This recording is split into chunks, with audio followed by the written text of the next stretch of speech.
Are the riches in the niches? That's what we're diving into today to help you identify and articulate your ideal audience for your show and your business right here, right now, On Air Brands Live. You are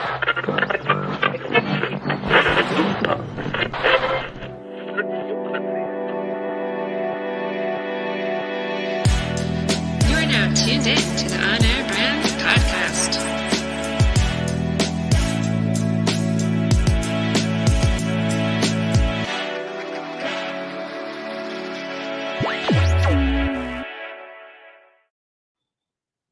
What is going on, everybody? Welcome to a new episode, and I am your host, Todd Genatasio, and I have with me my partners in crime in this mini transition to season 2, Josh and Eric, who will be joining me in a second. Here they are. Oh, there they go. But they will be on, and today's episode, we're really going to talk about why you need to have a very clearly defined audience and the power that that will bring your business and your marketing and the community that you can attract and build. Before we dive into that, I want to give a quick recap on last week's episode where we really talked about aligning your business objectives with integrating a show and regular content production. And so, you know, the stuff that you want to think about are building an audience. That's a super obvious one, right? And increasing awareness of your brand, having more people find you. But it also helps in the short term when you have an existing audience and you launch a show. It helps you engage and nurture and build those relationships and gives you perpetual top of mindedness when you're publishing regularly and you have those fans and subscribers so that you don't get forgotten about, right? And in the short term, though, when we talk about goals for launching a show, it's really about bringing in consistency and just warming up those muscles for yourself. And it also gives you an opportunity by having a platform to reach out and get connections with high-level people that you would not normally be able to get a meeting with. But when you have a show and a platform and you invite them on to be a guest, you get their undivided attention for 30 to 60 minutes at a time. And you get a yes that they probably wouldn't have said if you were just a random stranger asking for the quote, pick my brain type of stuff. Right, guys? Yeah. Yes. I love all that.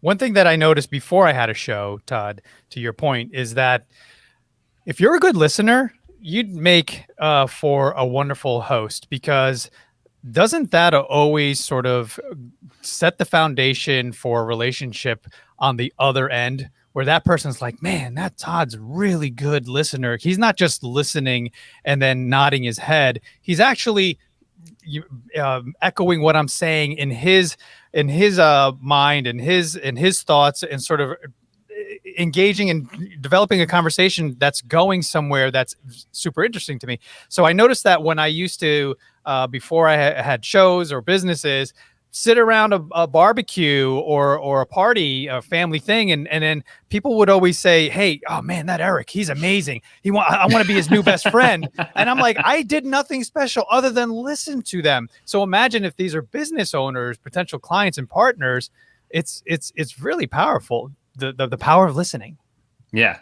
Being an active listener and paying attention is really what makes a huge difference. And it doesn't take much. Like you said, everyone who's at a barbecue with Eric Cabral wants him to be their best friend. You heard it, right? So, but showing that you listen and that you care is really, goes back to what we talked about last week, customer centricity, and really showing up to be of service and provide value. And when you listen with your purpose of how do I add value to this person, as opposed to listening for when are they going to stop talking so I can say what I want to say, right? Which is kind of the default for a lot of people. And that makes a huge difference. But when we talk about this stuff like, and for anybody, if you didn't catch last week's episode, onairbrands.com/show, and you can get the links there. You can watch it on YouTube or Facebook, and of course, subscribe in Apple Podcasts, Spotify, or wherever you love listening to podcasts. So make sure you check out that first episode from last week so that you can really plan out those goals and everything. And we have a free resource for you to launch and grow your show and your business at onairbrands.com/show. But today, what we're talking about is how do you actually figure out who your audience is going to be? And this is something from a meta perspective, guys. We're doing this actively for the On Air Brand show and the PodMax stuff that we have going on. So we're going to kind of do a little exercise in the mirror today, while also walking through what our viewers and listeners can do to articulate their audience. So first, I want to say, when it comes to defining your audience, there's people who take the approach of like, I want to get out there. I want to just talk to anybody who will listen. I just want people to hear me. Right. So what's your take on that, Josh? Well, my kids don't listen to me. So right there, I'm up against the wall. I think that, I think any business owner knows that whether it's a podcast and you're trying to, who should the audience be? I want listeners. Or you're in business and you're selling a product and service. Who is that for? Who should buy my product or service? Well, anybody with a pulse. No, that's never really good. So I think there's a similar exercise that needs to be done. It might be on the broader side, but you still have to carve out and identify, well, really, who are we talking to? Is it B2B? Fine, business owners, but what kind of business? Where are they in their business? What is their need? What problem are we solving? Yeah, totally. And I think, one of my coaches at some point, I wish I could remember which one, but they said, you can speak to all different types of audiences and segments. You just can't do it all at once. Right. And so a very, dramatic for the sake of emphasis is that if you want to sell services or products to doctors and you're using the words, if you use our products, we'll help your clients get better, blah, blah, blah. Well, doctors don't have clients. Doctors have patients. And just those little nuances and semantics of the industry and niche that you're talking to make a huge difference with how they resonate. Because if you're using the word client, doctors right away tune you out, or vice versa. If you're selling to other business owners and you're talking about helping them get more patients, but they're an HR service, it's like, they don't have patience. They have no patience for this. That's for sure. I knew it. Nice work. And that's the show today, folks. But that's really it. I think it's about being able to create a message that resonates with a particular group of people. And that's really part of why you need to niche down and segment. And I think it's also about amount of resources, right? So we just got off an episode on the PodMax show where you guys had the great Sasha Group podcast hosts on there. And as always, we ended the episode. I popped in for a second and we talked about what we're talking about here, which is audiences. And when we asked them about it, the power of creating context and cohorts of different segments so that your message resonates, as opposed to going out, we want to talk to the whole world. We're gonna get this message in front of hundreds of millions of people, and maybe 0.001% of people are even relevant to that. Well, you're spending so much time and energy creating something that's generic. You're not creating a message that catches anyone's real attention because it's so broad, it's diluted, when you could spend 1/100th of the money and time and energy creating a very specific message and getting it just in front of those right people. And you're going to see a major impact when you do that. So how do we pull the curtain back, go meta, as we're talking about here? So we're in this show. Yep. We want to identify who our audience is. Yes. So where do we begin? How do we identify these wonderful people? So one of the biggest mistakes I see people make when they go through this exercise, and this is not just for shows, but it's for any kind of sales and marketing, right? Everyone says, okay, you need to have a customer avatar or a buyer persona. So let's start there. And basically what that is filling out like a profile of what are they interested in? What do they like? Where are they hanging out? What do they say? So you can create offers, messaging, etc. That's great. But the problem is that's step 2. And everyone, when they start there, it's a little arbitrary, right? Because you kind of think like, oh, well, these are the type of people I'd like to work with, or these are a couple people that have been successful with us before. So let's just fill out this customer avatar profile and then we'll go down that road. Well, the problem is just because you want to target them, that does not mean that they're actually ideal buyers or community members of your business, right? And so here's an example of where this could have gone wrong if we went that direction. So last year we worked with an organization that does training on how to be compassionate when dealing with difficult people. And they primarily target organizations, businesses that have a lot of homeless people showing up. So libraries, nonprofits. And so a lot of those people are come in and they have, they're very difficult to deal with. And then things escalate very quickly. You have to call the cops. It's a major problem, major issue, right? And so instead of calling the cops, escalating to fights, etc., our client trains your staff how to be compassionate and de-escalate things and create better relationships. Super interesting. They're doing great work. So when we sat down and we said, okay, so who do we want to target with our next campaign? The immediate answer was, well, we'd love to work with hospitals and healthcare companies because it's a problem that they have. And they have big budgets, right? So we can sell them more things and add more value and paying us our small little fee comparable to a local business. They have no problem with these kind of things. The issue is, where do you think that fell on the priority list for healthcare systems in 2020? Extremely low, right? Like, you're not even going to get a conversation with that topic for all the chaos of 2020 and COVID assistance and support. That's where everyone's focus was. So no matter how hard we tried and we wanted that to be our customer avatar, they would not prioritize the value that we could bring. And so where we like to start is with what I call the best buyer builder exercise. And it's really where we talk about the problems that you solve, the benefits that you provide, the outcomes that you help people transform to have, all that kind of stuff. And then making a list of all the different kind of channels segments of people that would have those problems or would want those things, and then prioritize it by who would value it the most, who's in the most pain because of this, and who's most interested and likely to want to move forward in this direction. And then we can go into an avatar/persona thing and flesh out who those people are so we can do the rest of the stuff, right? But when it comes to figuring out who's our best buyer going to be, and then how do we build a community around those for those people, that's really where we need to start. So let me throw it at you guys and let's bat it around, right? What are the problems that we're solving for people here at On Air Brands and PodMax, and what outcomes are we delivering for those people, and who's most interested in solving those problems? Well, on the On Air Brands side, let's focus on that because that's this show. Yep. And our main product and service there, we do podcast production. We create, we launch, we promote and produce podcasts for individuals. So a problem, just thinking about it off the top of my head, is this person wants or needs a podcast or needs to improve the results of their current podcast.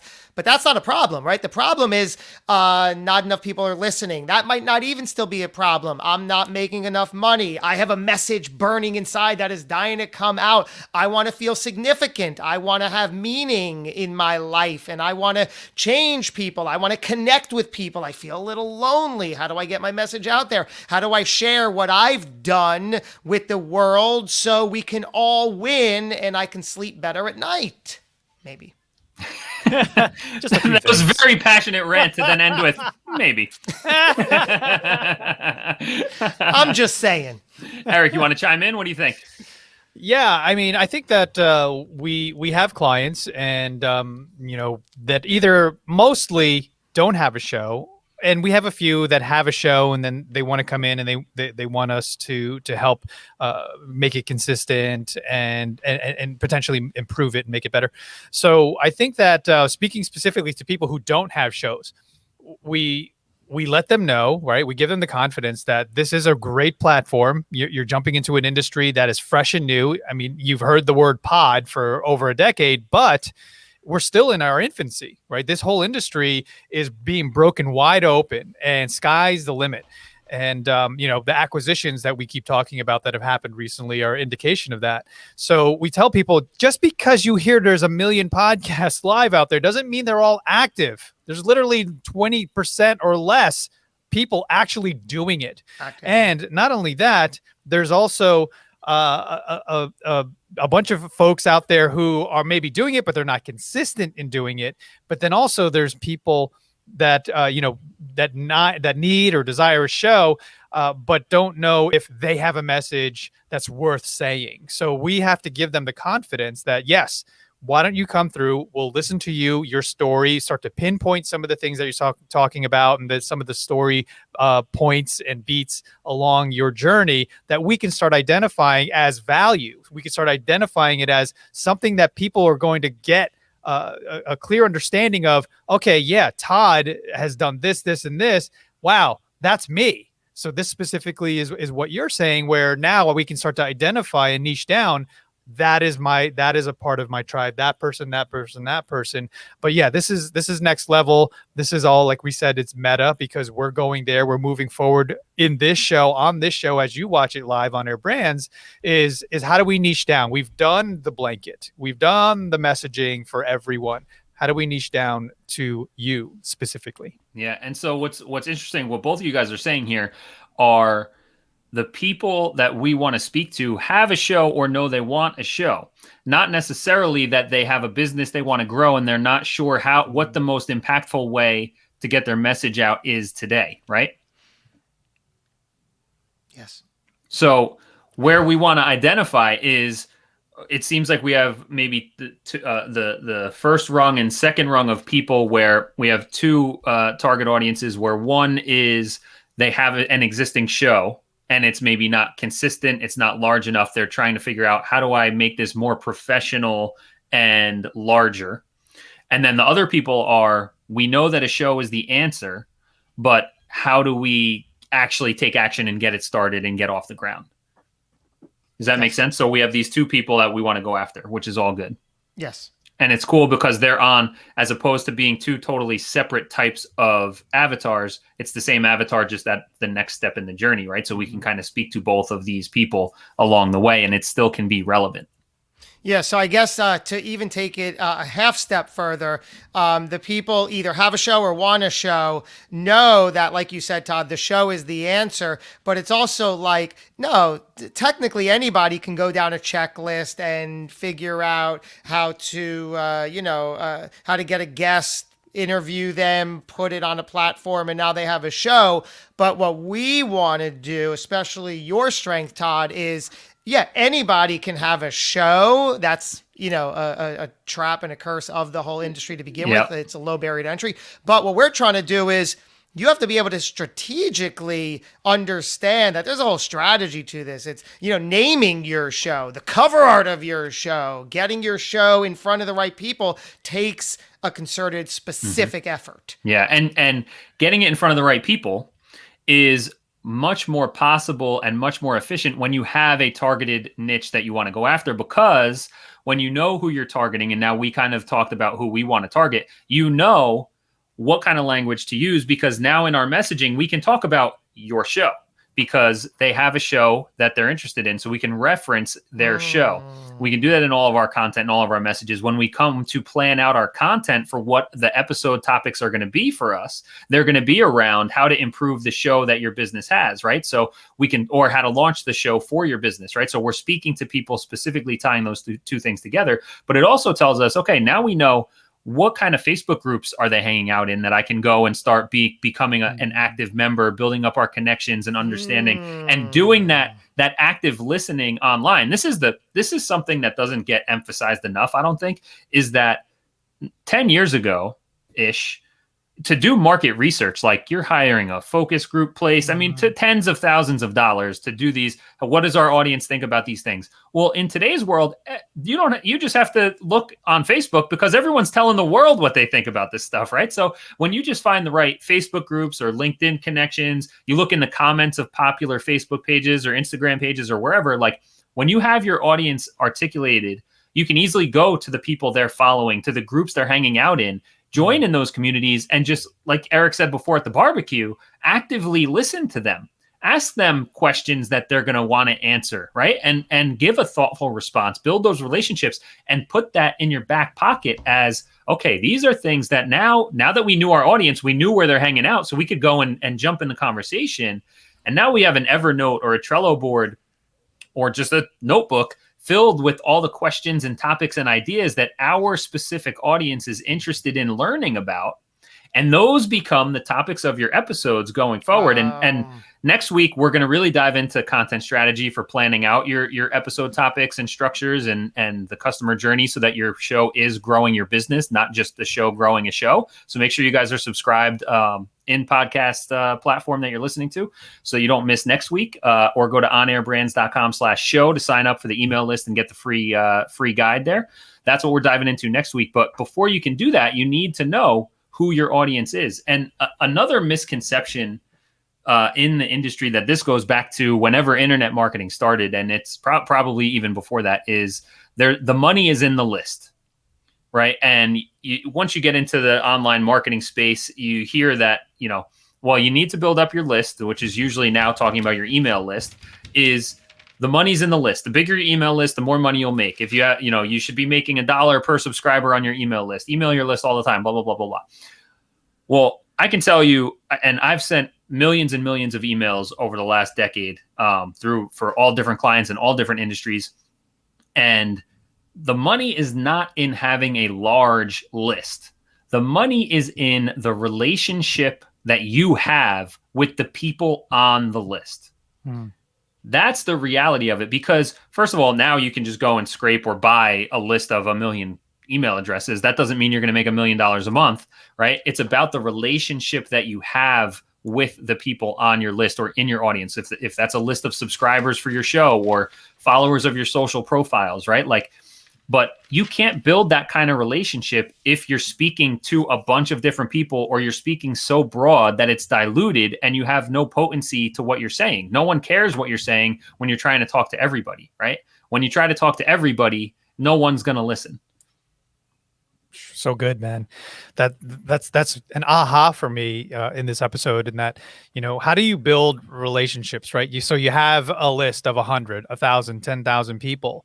Well, how many of those on the list do you have a close and intimate relationship with, right? And we all know the best salespeople, old school, traditional, are the ones that like, hey, Mary, how's Jonathan doing? And they know the kids and their ages, and they know every single thing about their customers. It reminds me of a story when I was shopping around for a couch in Menlo Park, as us Jerseyans know, and the home of Edison. So I went to Lovesac, and Lovesac, as we know and love, it's a modular couch system that comes in cubes and squares.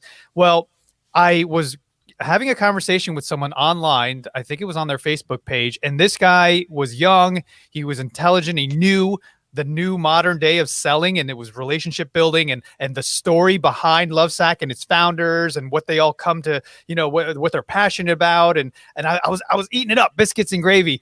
And when I showed up to meet the guy, they're like, "Oh, I'm sorry, Adam left." And I had an old school Stanley sales guy, and he was selling me as if I was buying a car. And I was like, "Stanley, you don't get it. What about the story? What about my family?" Like, he had no interest in me whatsoever, other than I was someone that was going to buy a $5,000 couch. That's not how much it cost, by the way. I was gonna say. But it is expensive. But I was like, wow, he doesn't get it. So how do you build relationships similar to what Adam did over the phone, on Facebook, through messages? A podcast is a wonderful way for you to build that relationship and trust over time, because as your listeners start to engage in your show, they know Todd had a YouTube channel of 6,000 followers, and that he was teaching people how to cook meals as a single guy, and being creative in that way. They start to get to learn and love you, and then when they show up, it doesn't matter what you're selling. They just want to be around you, and they trust that you're going to give them the right product, whatever it is. Yeah. And I think the old Dan Kennedy quote was, people will pay you for the service you provide until they know you really well, and then they'll just pay you for being you, or something along those lines, right? Yeah, that's good. And being able to show up, and like I mentioned in the intro here, is that having a show gives you the opportunity to just be perpetually top of mind and add that practical value along with the stories, right? Like, it can't just be stories about me, but it's how that story tied into what you can learn from it. So here's a story about me, and you're getting to know Todd's personality and all that stuff and a little bit of my history, but here's the lessons that you can take from it, right? And there's that, what I like to call practical brand marketing, where you're engaging with my personal brand. It's building that equity for my brand, but I'm giving you practical value. And I think, and this is also the importance of having a clearly defined audience, is that the best kind of content is timely, relevant, and practical. And if you don't have your audience nailed down, then you can't provide something that's relevant, because you can't be relevant to everyone at the same time. And when you know exactly who your audience is and what they're experiencing, and you go through these active listening sessions, either on social media or like we talk about, get some of your ideal clients to come on as a guest so you can interview them and be an active listener. Now you're documenting your experience, but turning it into valuable content for your brand. But when you start to hear those things, now you can create that relevant content. It can be timely to their needs, and you can be practical about it because you know what it is they're trying to solve for or where they're trying to go. And that's how you can really build up that relationship where they know you on a personified level, but you're also adding value. There's something powerful in that, the guest sort of format where you get to interview people. I came to find that the audience would give me feedback, and I'd have one-on-ones with some of them, and they were, like you said, they were avatars or they were ideal clients. And eventually I would sometimes say, hey, why don't you just become a guest on the show? And they're like, oh, me? Why, thank you. And that just created a stronger bond, and some of them turned into clients as a result. So you have to think of it that way. They will come to you over time and identify themselves, and then you can gift them an episode, because if you're only doing 52 a year, it is a gift that you're actually carving out one for a specific person that's inspiring to you, and you want to help them in some way, and then it becomes a reciprocal relationship. So yeah, I mean, there's so many things that are, and then obviously we're continuing this conversation throughout this season about the power of building a show, and now specifically niching down into your audience. Yeah, and we're going to get in. I'm going to tease a little bit of some advanced stuff, but this is really what we're going to do in next week's episode. So guys, make sure you're subscribed. Go to onairbrands.com/show. Make sure you're on the list so that you can get this stuff that's timely and relevant for you. If you are a business owner, entrepreneur, and you really do want to get your message out, you want to increase your impact and your income, right? Having a show is the way to do it. And we're teaching you here live as we're going through the plan. So onairbrands.com/show. Make sure you're on the list and get that free guide so that you can come along with us and we can add that practical value for us and we can build that relationship. What also that gives the opportunity for us to do with you and for you, if you mimic this, is that we can then also send out a message directly to our audience and ask, hey, we just launched season 2. Well, this is the direction we're going. What questions do you have around this stuff, right? Just ask them directly. And yeah, sometimes these are things that don't necessarily scale. But one, when you're getting started, it's not going to be too overwhelming, right? You're not going to have millions of people responding yet. But two, sometimes you have to do things that don't scale in order to get that feedback. And one thing I have to give major praise and props to Nir Eyal, who is the author of Hooked and Indistractable, 2 great books. Check them out. But he and I had developed a relationship. He was a guest on my show for Propelify, and he was a speaker at the event.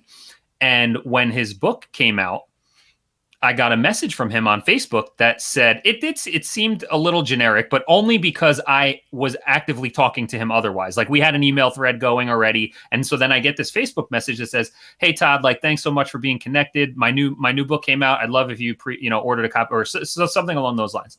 And I responded and said, I said, hey, Nir, I'm sure this is either automated or outsourced, right? But, we have our email thread going and we're going to get the book out to the audience. Don't worry about it. And he replied to me right away.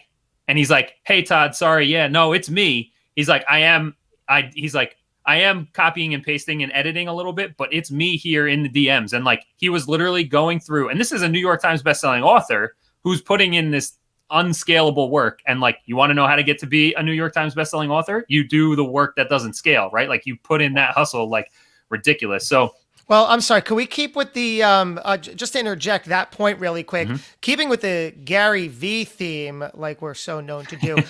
He talks over and over. How did he build Wine Library? And in a lot of points, what became VaynerMedia and onwards in those early in the 2010s formative years, he says that he would stay up till 2, 3 in the morning, 10, 12 hours a day, personally replying to every tweet on Twitter, injecting himself in as many relevant conversations as he can. He built his brand on Twitter by exactly what you just said, Todd. Yeah. By putting in that work, making a name, making the contacts, making the connections, and making it happen. Yeah, absolutely. That's the way to do it. And so there's a couple other things that once we kind of identify who our best buyer is and who we want to build our community around, and then you can, go to Google, customer avatar worksheet, buyer persona worksheet. Digitalmarketer.com has a great free one, and HubSpot has some, I'm sure. You can get those kind of worksheets. And what that's going to do is that's where you fill out like, okay, now that we know who we want to go after and build around, now let's fill in like what are they most interested in? What books do they read? What movies do they watch? What where are they hanging out online? And then that helps you with messaging and targeting. And one thing that people don't think about when they go through this is that even if you're in B2B, I love to know what movies people watch, what shows they watch, what books they read, because then when you know the like pop culture side of things, you can create messaging with analogies and stories. And so then when you get stuck on like, well, what kind of content idea, no kind of content ideas, or we need something new and fresh. It's like, well, if you know that your audience is sports fans, and the Super Bowl is kind of generic for everybody, but like I remember a couple of years ago, we came out with an email. It was about an NCAA game. There was a buzzer beater, and I wrote something that kind of spoke to that. And we knew that was our ideal audience were people that were paying attention to college basketball. And it really hit. And we were selling HR services. Right. So it had nothing to do with basketball. But when you know that your target audience is interested in those things, that's how you create engaging content that builds relationships, is not just being buttoned up and boring and talking about just, here's the facts, good, read my white paper. But when you can talk to them about things that are real life outside of just sitting at the desk, I think makes a huge difference. But I said the most important kind of content that will always have the best impact is when it's timely, relevant, and practical. And timely and relevance is not just about knowing the audience that you're going after, but also to know where that particular person is on their customer journey. And there's a handful of different things that you need to know about people when it comes to that, where it's like, okay, are they top of funnel, middle of funnel, or bottom of the funnel when it comes to their buying cycle, right? Like, are they buying soon? You also need to know what kind of relationship do they have with you? Are they a cold, complete stranger, never interacted with you before? Have they been engaging with your social profiles, visiting your website, messaging you, or are they an existing customer? Because you talk to those three different people in three totally different ways, right? It requires different types of messaging, different lengths, different formats, and that kind of stuff. And knowing how sophisticated are they in their understanding of what it is that you do, right? Like, if you don't know anything about, if you need a website and you don't know anything about coding, well, I'm not going to talk to you about how good the code is on the websites, right? Like, it doesn't mean anything to you. So knowing how educated they are, and then also looking at the actual marketplace and how saturated is it. Like, weight loss is a super saturated market that everyone's heard the same promises a million times. So you have to be unique in your messaging in a different type of way than if you come out with something that's less saturated. So that's when we know our audience, and then we kind of lay those things in. And that's what we're going to dive into next week when we talk about content strategy, is really fleshing out, okay, we know our audience. Now let's look at all the topics we should be talking about so that they find us, that they get engaged with what we're putting out here, and that we're hitting them in a timely and relevant way, so that we can move them, not just from, again, we're not talking about building a show so you have a lot of listeners. We're talking about building a show that helps you increase your impact and income for your business. So how do we create a show and content that's going to get people finding you, getting them engaged with what you're talking about, and then moving them along to go from, oh, I found this show, to I love this show, I listen every week, to, oh, I want to talk to these guys about doing business, to I'm a raving fan and I love this. And then it's let me share their episode every week because I love the stuff they're putting out. And so next week's episode, that's what we're going to really be diving into, how to do that with your show and your business. So make sure you guys are subscribed, onairbrands.com/show to get on the list. And of course, we are on Facebook here and YouTube live Wednesdays at noon, and in your favorite podcasting app. So subscribe there for the audio version. So before we really wrap this up and end here, what do you guys have to say about what I just dropped? I have to say exactly what Jim Pelly is saying in the comments, tuning in live.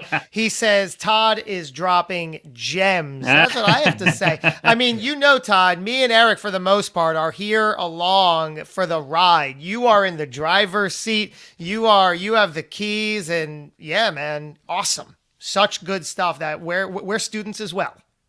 All right. So we went through today. We have an idea who our audience is going to be. We went through our best buyer builder, and we have our work cut out for us on delivering value and content for you guys as listeners. So if you're a business owner, entrepreneur, anyone who really wants to get your message out, get your message heard, and increase your impact and income, this is the show for you. And if that makes you think of anyone else who might be interested, it would be so awesome if you could share these episodes with them, because we are really trying to do the same thing and reach more people. And obviously these episodes are free, tons of value. We just want to help lift everybody up in the space. So a share would be super, super awesome. And anybody, like we said it before, comments, questions, ideas that you want to hear us talk about in future episodes, todd@onairbrands.com, or leave comments on these videos. We are happy to help support and add value any way we can for you guys. So with that said, make sure you're subscribed to us and the PodMax podcast to hear Eric and Josh every week, and we will catch you on the next episode.